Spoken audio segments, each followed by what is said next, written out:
Bienvenidos a América Noticias bajo la dirección general de Carlos Vasallo. Estos son los titulares que marcan la agenda informativa de hoy. Farmacias privadas o nueva ilusión. El régimen promete cambios mientras los cubanos siguen sin medicinas. Trump endurece el tono. Medio Oriente vuelve a estar al borde de una guerra de grandes proporciones. Se complica el asilo.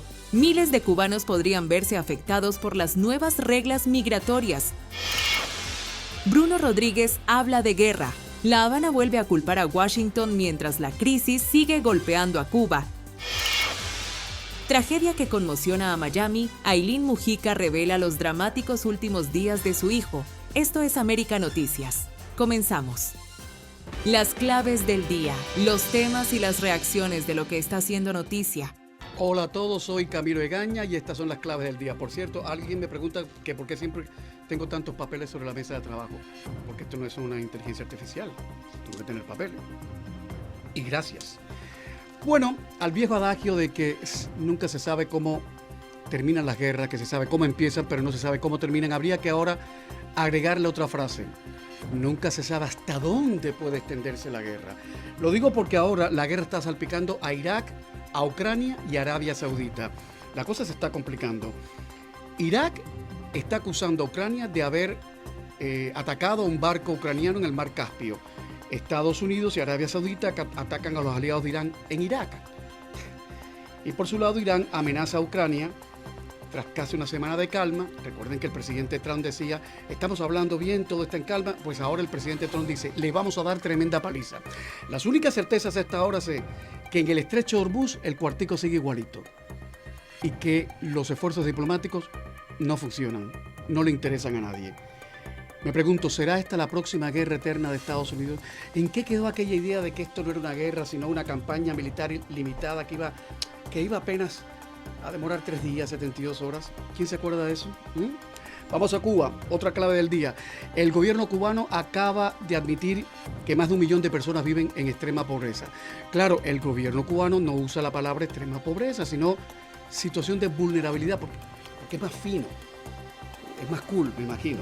Pero el grupo Food Monitor Program cree que la situación es mucho peor. Ahí van los datos. Dice que 1 de cada 3 cubanos ahora mismo pasa hambre. Y calcula que 2 adultos en La Habana, una pareja, necesitan casi 42,000 pesos para comer decentemente un mes. No con lujo, decentemente. Y eso equivale a 20 salarios mínimos o a 2 años de pensión mínima. El jefe de terapia intensiva, y esto merece párrafo aparte, el jefe de terapia intensiva del Hospital Fajardo, que es un médico como la copa de un pino, acaba de recibir una bicicleta como estímulo por su trabajo. Un cuadro del partido con barriga de cervecero se puso solemne y le dijo, doctor Tomás, te regalamos esta bicicleta amarilla para celebrar tu trayectoria laboral. En redes sociales enseguida hicieron triza esto. Alguien escribió, año 2026 y siguen regalando espejitos como los españoles a los indios. Otro denunció bicicletas a los médicos y carros de último modelo para la policía. Y un tercero preguntaba, ¿qué va a pasar cuando a este médico la bicicleta se le eche a perder y no encuentre las piezas de repuesto? Por cierto, en febrero pasado, ese hospital, el Fajardo, fue denunciado porque pacientes y familiares de pacientes dormían en las escaleras o a la intemperie. Había escasez de medicina y no había agua potable. Eso fue en febrero pasado. Datos para que usted tenga una idea de lo que estoy hablando y dimensionarlo. El nuevo salario de un médico en Cuba es 7,045 pesos cubanos. Eso equivale a 13 o 14 dólares, no más que eso.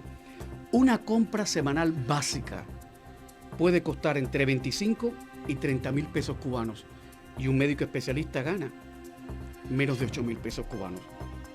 Durante años el gobierno cubano intentó de alguna manera premiar a los trabajadores con diplomas y certificados y palabras vacías.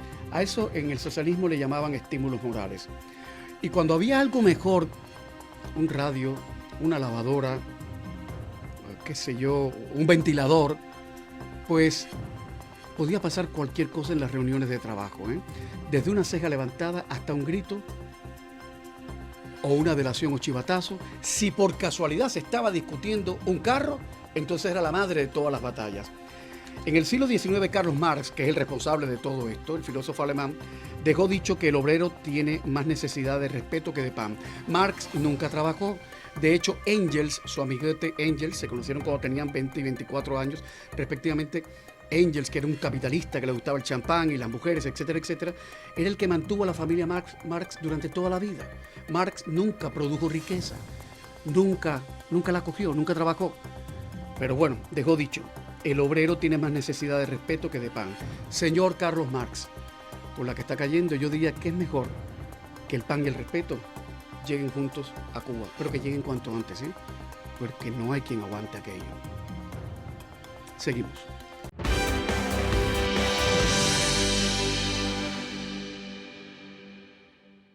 ¿Se trata de un verdadero cambio o de otra promesa del régimen cubano que terminará perdiéndose entre la burocracia y el control estatal? En medio de la peor crisis económica y de desabastecimiento que ha vivido la isla en décadas, el régimen anunció una nueva apertura para el sector privado, que por primera vez en muchos años permitiría el funcionamiento de farmacias privadas, además de autorizar nuevas actividades económicas que históricamente habían permanecido prohibidas. Según el decreto 160, que entrará en vigor en agosto, las MIPYMES y cooperativas podrán administrar servicios farmacéuticos, fabricar determinados productos, participar en algunas actividades mineras, comercializar combustibles e incursionar en otros sectores que hasta ahora permanecían reservados al Estado. Pero detrás del anuncio aparecen las primeras interrogantes. Aunque el gobierno habla de apertura, todas esas actividades seguirán dependiendo de licencias, permisos, inspecciones y autorizaciones estatales. Incluso los medicamentos que lleguen a esas farmacias deberán contar con registro sanitario y autorización oficial para poder venderse. Es decir, el régimen abre una puerta pero mantiene la llave. La medida también llama la atención porque representa un giro en una política que durante décadas defendió el monopolio absoluto del Estado sobre este tipo de servicios. Las farmacias privadas desaparecieron en Cuba tras las nacionalizaciones impulsadas por el gobierno revolucionario y ahora, más de 6 décadas después, el propio régimen reconoce la necesidad de permitir nuevamente la participación de particulares. El anuncio llega cuando la escasez de medicamentos sigue golpeando a millones de cubanos. Conseguir un antibiótico, un analgésico o un medicamento para tratar enfermedades crónicas se ha convertido en una odisea para muchas familias, que dependen de envíos de familiares en el extranjero o del mercado informal para obtener tratamientos básicos. Las nuevas regulaciones también reducen de 125 a 79 las actividades restringidas para el sector privado. Entre las novedades figura la posibilidad de fabricar motocicletas, participar en proyectos de energía renovable, administrar estaciones de servicio y desarrollar determinadas actividades relacionadas con la minería. Sin embargo, los sectores que el régimen considera estratégicos permanecen completamente cerrados. La atención médica continuará siendo exclusiva del Estado. Lo mismo ocurre con la educación, la prensa, la radio, la televisión, las agencias de noticias y otros servicios que siguen bajo control gubernamental. Por eso, la principal incógnita sigue siendo la misma. ¿Permitirá realmente el régimen cubano que estos negocios funcionen con independencia y ayuden a aliviar la crisis del pueblo cubano? ¿O esta apertura quedará, como otras antes, atrapada entre el exceso de controles y el monopolio estatal? Esa respuesta comenzará a conocerse cuando las medidas entren oficialmente en vigor durante el mes de agosto, informó Enrique López para América Noticias.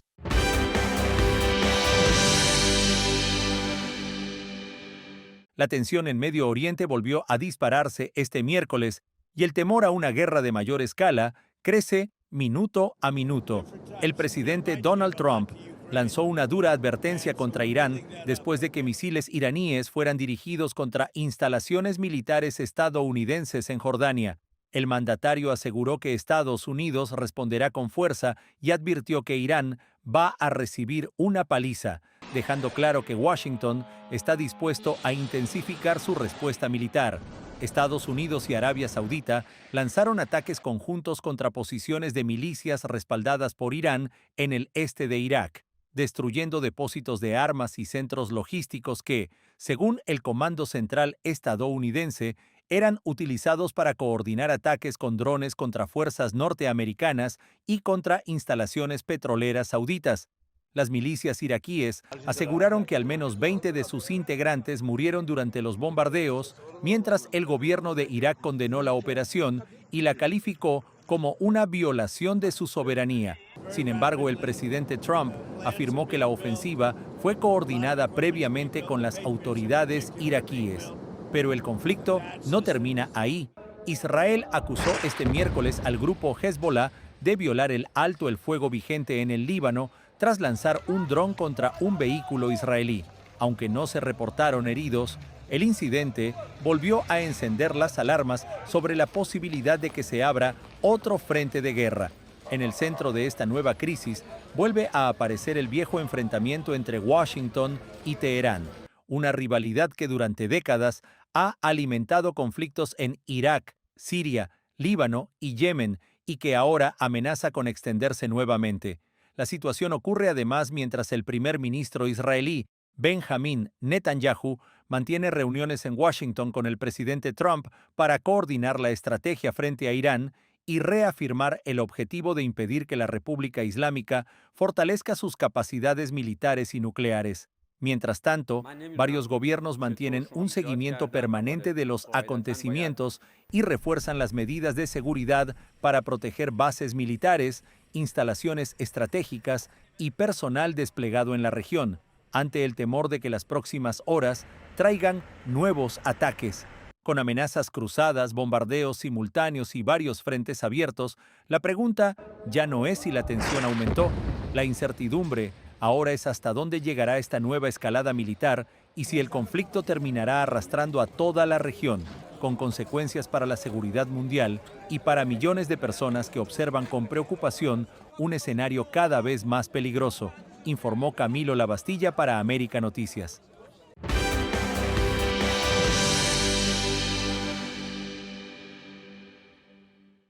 Todos los días nos ponen obstáculos para podernos legalizar en este país. Con un I-220A y un caso de asilo pendiente, Mayalín Iglesias asegura que cada cambio migratorio aumenta su incertidumbre. A todos estos I-220A que venimos de una dictadura, que llegamos a este país huyendo de una dictadura, huyendo de un comunismo, por favor le pedimos, le imploramos que nos consideren.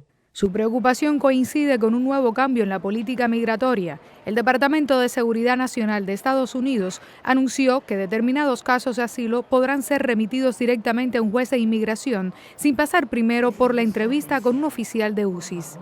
En busca de más información, nos comunicamos con el abogado de inmigración, Willie Allen. Yo te diría a ti que la comunidad cubana en particular, los que van a estar más afectados, son los que entraron por mar y nunca se rindieron a una autoridad local, o los que entraron con el parol humanitario, cogieron miedo por las demoras de la residencia, por la forma que se suspendió el parol humanitario, la forma que se habló que era una entrada ilegal y aplicaron para asilo. Son los que van a estar más afectados. En realidad, yo te diría a ti que el grupo en nuestra comunidad hispana en general que va a tener el impacto más grande va a ser venezolano. Acuérdate que hubo 600,000 venezolanos que tenían TPS. Muchos de esos venezolanos que tenían TPS de los 600,000 estaban pendiendo de asilo en la oficina de asilo. Según Willie Allen, la presión sobre las cortes será aún mayor. Explica que el fin del TPS para más de 330,000 haitianos, sumado a los venezolanos afectados ya por la pérdida de esa protección, podría llevar a muchas personas a solicitar asilo como una de las pocas alternativas para permanecer legalmente en Estados Unidos. Todo ello se suma a un sistema que ya enfrenta un atraso de más de 3 millones de casos pendientes, según el Centro de Investigación TRAC de la Universidad de Syracuse. Los que habían aplicado para asilo van a aplicar para asilo ahora. Y los que ya habían aplicado para asilo, ahora los asilos van a empezar a correr otra vez. Así que en realidad esta decisión del gobierno, esta orden de mandar los casos directamente a corte, yo creo que va a crear un poquitico de caos. El abogado de inmigración recomienda a aquellas personas afectadas con esta medida presentar un caso de asilo lo más sólido posible, respaldado con pruebas y mantener un testimonio consistente. En el caso de que el juez niegue su solicitud, en la mayoría de los casos puede presentar una apelación según lo establece la ley. Soy Jani González. Mienten descaradamente cuando dicen que no hay cerco energético, que obteníamos petróleo gratis, que el bloqueo no existe y que este no invade la soberanía ni la jurisdicción de los demás estados. En medio de apagones interminables, hospitales colapsados y una economía que sigue deteriorándose, el régimen cubano volvió a responsabilizar a Estados Unidos de la crisis que atraviesa la isla y elevó nuevamente el tono de sus advertencias contra Washington. Las declaraciones llegan apenas 3 días después del discurso de Miguel Díaz-Canel por el 26 de julio y en momentos en que la administración del presidente Donald Trump mantiene la mayor ofensiva de sanciones contra La Habana en los últimos años. El apetito agresivo de los sectores anticubanos dentro de Estados Unidos no parece tener límite. El endurecimiento comenzó con la firma de una orden ejecutiva que amplió las sanciones contra sectores estratégicos de la economía cubana, como energía, defensa y finanzas. Posteriormente, Washington sancionó personalmente a Miguel Díaz-Canel y hace apenas unos días incorporó nuevas empresas vinculadas al sector energético y a la estructura económica controlada por el régimen. La presión también se ha extendido al plano diplomático. El secretario de Estado, Marco Rubio, ha reiterado que Estados Unidos mantiene la disposición al diálogo, pero únicamente si el régimen emprende cambios reales en materia de derechos humanos, libertades políticas y liberación de presos políticos, condiciones que La Habana continúa rechazando. El propio gobierno ha reconocido que más de 100.000 cirugías permanecen pendientes, miles de pacientes con cáncer enfrentan la falta de medicamentos y gran parte de los fármacos esenciales continúan desaparecidos de las farmacias estatales. Economistas y especialistas independientes sostienen que, además de las sanciones estadounidenses, el colapso responde a décadas de control estatal, baja producción, falta de inversión y ausencia de reformas económicas profundas, factores que han debilitado prácticamente todos los sectores del país. Las nuevas declaraciones del régimen confirman que la confrontación política entre La Habana y Washington sigue escalando mientras la crisis continúa agravándose dentro de la isla, informó Camilo Lavastilla para América Noticias.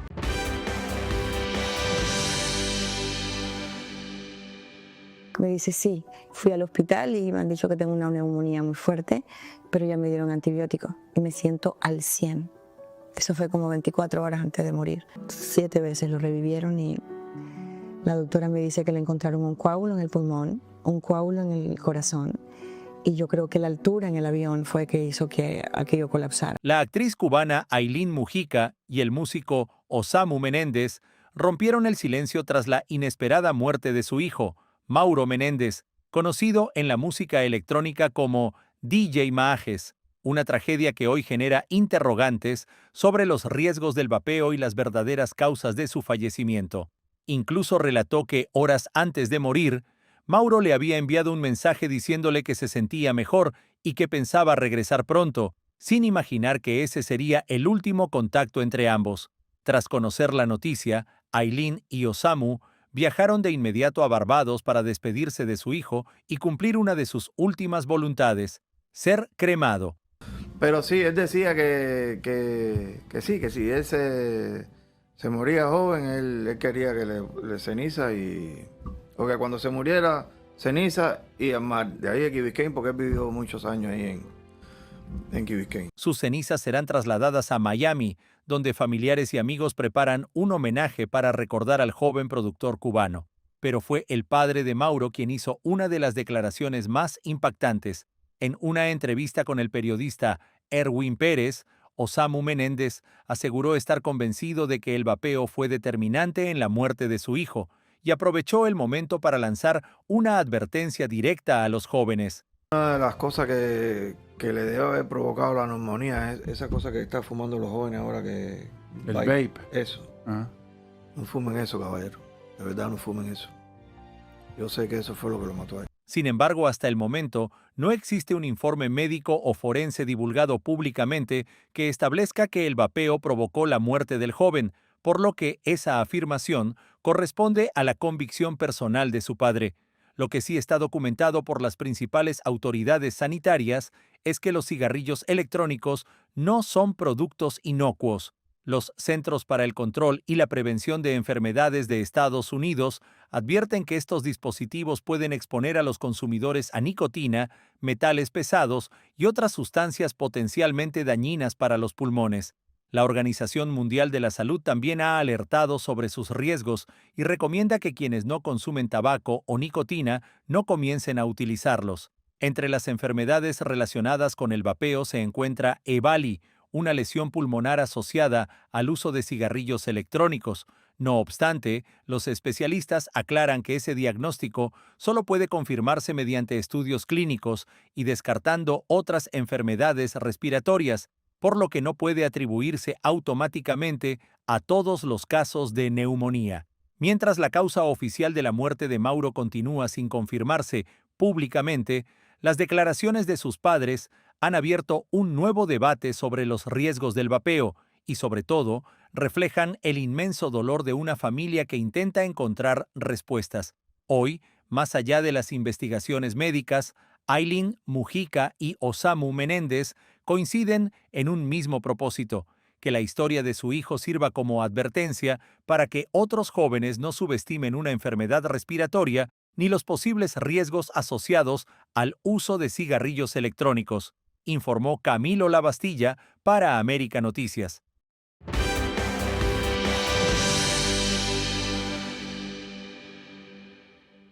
Un nuevo caso de fraude vuelve a sacudir el sistema de licencias de conducir en el sur de la Florida.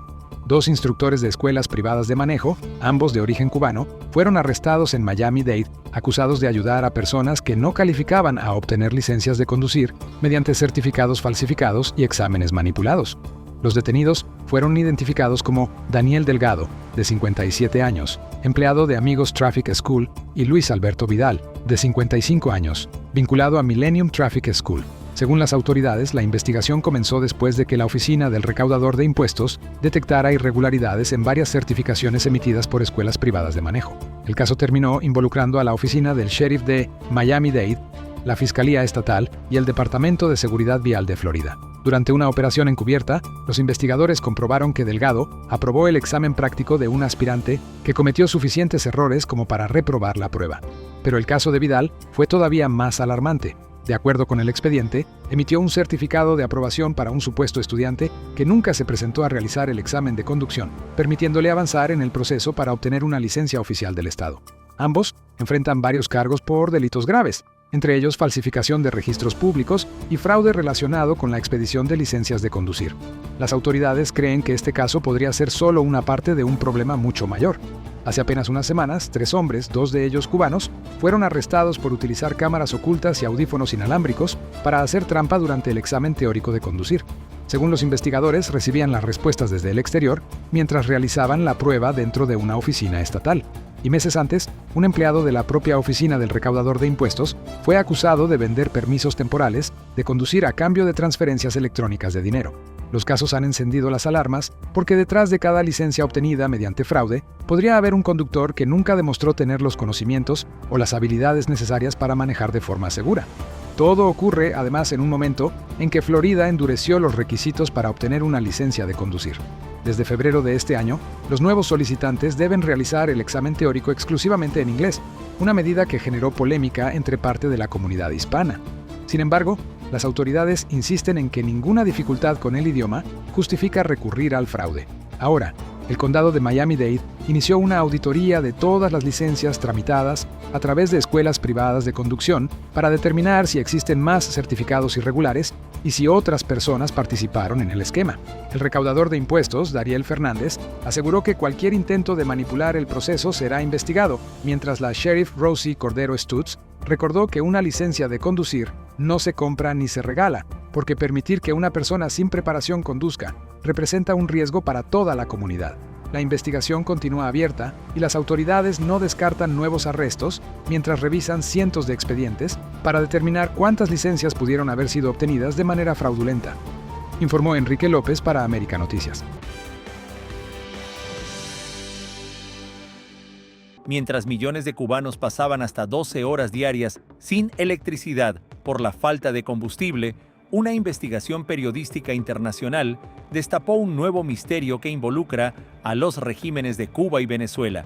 Según documentos internos de la petrolera estatal venezolana PDVSA, al menos 9 cargamentos de petróleo valorados en unos 429 millones de dólares, fueron enviados a Cuba entre mayo y septiembre de 2025. Pero esos cargamentos desaparecieron del radar.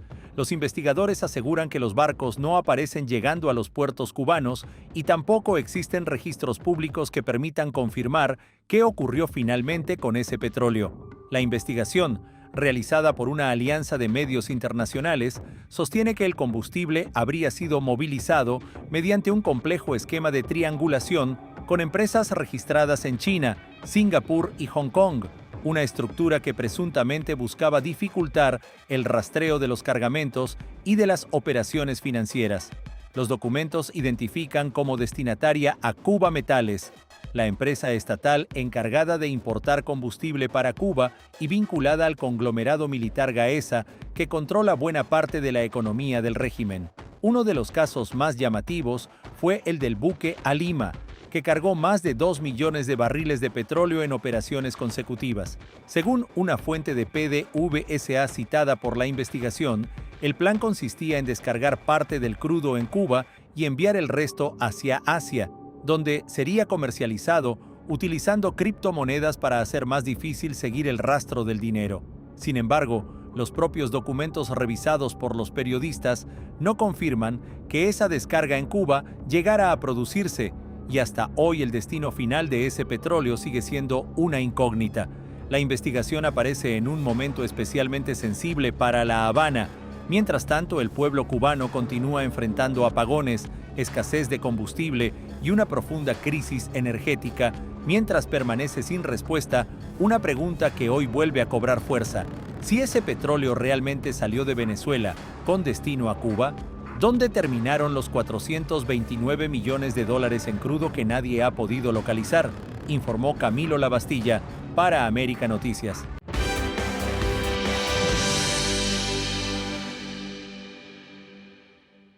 Mientras millones de cubanos siguen esperando que salga agua por el grifo, el gobierno de España está promoviendo que empresas de ese país inviertan en la deteriorada red hidráulica de la isla. A través del organismo estatal ISEX, encargado de impulsar la internacionalización de las empresas españolas, Madrid considera que la profunda crisis del agua en Cuba representa una oportunidad de negocios para compañías dedicadas a la ingeniería, el tratamiento de agua y la modernización de redes hidráulicas. Según ese organismo, Cuba necesita renovar tuberías, reparar fugas, modernizar estaciones de bombeo e incorporar nuevas tecnologías para mejorar el suministro de agua potable. Y es que la situación dentro de la isla es crítica. Décadas de falta de mantenimiento, infraestructura obsoleta y escasez de recursos han provocado que una gran parte del agua que se bombea nunca llegue a los hogares debido a salideros y roturas en las tuberías. Todo esto ocurre en medio de la crisis económica, energética y de abastecimiento que golpea al pueblo cubano. Los prolongados apagones afectan el funcionamiento de las estaciones de bombeo y en muchas comunidades las familias pasan días e incluso semanas sin recibir agua potable. En los últimos meses, esa situación ha provocado protestas en diferentes localidades del país, donde vecinos han salido a las calles para exigir un servicio tan básico como el acceso al agua. Una encuesta nacional realizada este año reflejó que casi la mitad de los cubanos sufre interrupciones del servicio de agua todos los días o varias veces por semana, mientras solo una pequeña parte afirma recibir el suministro con normalidad. Pese a ese panorama, el organismo español sostiene que la modernización del sistema hidráulico representa una oportunidad para las empresas ibéricas y asegura que existen proyectos para rehabilitar redes, instalar sistemas de bombeo más eficientes y desarrollar nuevas plantas de tratamiento. Sin embargo, el anuncio también genera interrogantes. Si esas inversiones finalmente llegan, ¿mejorarán realmente la vida del pueblo cubano o terminarán fortaleciendo la infraestructura administrada por el régimen sin resolver los problemas cotidianos de la población? La duda no es menor. En otras ocasiones, inversiones extranjeras en sectores estratégicos de Cuba han sido cuestionadas porque, aunque inyectan recursos a la economía estatal, los beneficios tardan en reflejarse en la vida diaria de los ciudadanos. Ahora, mientras España habla de oportunidades de inversión, millones de cubanos continúan haciendo largas filas para llenar cubos, almacenando agua cuando aparece el servicio y enfrentando una crisis que para muchas familias se ha convertido en parte de la rutina. Informó Leticia Grao para América Noticias.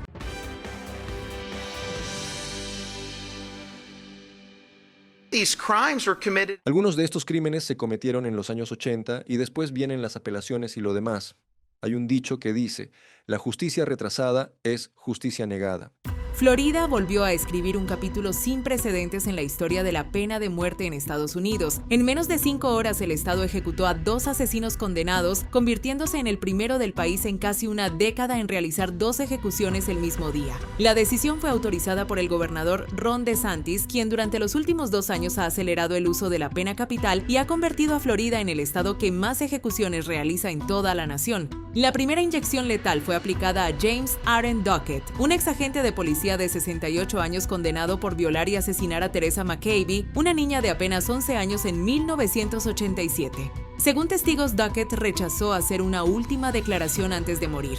Horas más tarde llegó el turno de Dominic Anthony Ciccone, de 80 años, condenado por asesinar a los padres de su expareja. Con su ejecución se convirtió en el preso de mayor edad ejecutado en la historia moderna de Florida y uno de los más ancianos en recibir la pena de muerte en Estados Unidos. Las 2 ejecuciones ocurrieron en la misma cámara de inyección letal de la prisión estatal de Florida, en Starke, donde los condenados recibieron la combinación de 3 medicamentos que pone fin a sus vidas en cuestión de minutos. El doble procedimiento marca un hecho que no ocurría en Florida desde 1964 y refleja el endurecimiento de la política criminal impulsada por el gobernador Ron DeSantis. Las cifras también llaman la atención. Solo en lo que va de este año, Florida ha ejecutado a 12 reclusos más que cualquier otro estado del país. Desde comienzos de 2025, el estado ha llevado a cabo 30 ejecuciones, mientras que el resto de Estados Unidos suma apenas 35 durante el mismo periodo. Para DeSantis, muchas familias han esperado durante décadas para obtener justicia y retrasar una ejecución equivale a negarles ese derecho. Pero organizaciones que se oponen a la pena de muerte aseguran que Florida vive una escalada sin precedentes en el uso del castigo capital y cuestionan la rapidez con la que se están firmando nuevas órdenes de ejecución. De hecho, ya hay otro preso programado para ser ejecutado el próximo mes, lo que mantiene a Florida como el estado con la cámara de ejecuciones más activa del país. Mientras unos consideran que estas ejecuciones representan justicia para las víctimas, otros denuncian que el estado está acelerando como nunca antes el uso de la pena de muerte. Lo cierto es que, bajo la administración de Ron DeSantis, Florida volvió a colocarse en el centro del debate nacional sobre el castigo más severo que contempla la ley: quitarle la vida a un condenado en nombre de la justicia. Informó Leticia Grau para América Noticias.